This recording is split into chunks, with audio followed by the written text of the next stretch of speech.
Miren este tutorial. Con un condón y agua podés hacer una fogata en un camping.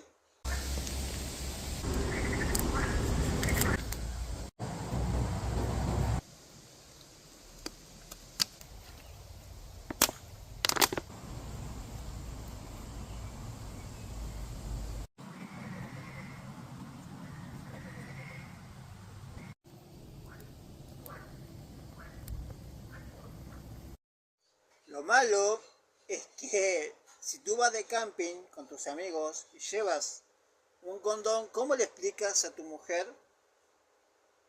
a tu pareja, de que con ese condón vas a hacer fuego y no coger con una mina? A eso te lo dejo a vos, pero buen tutorial.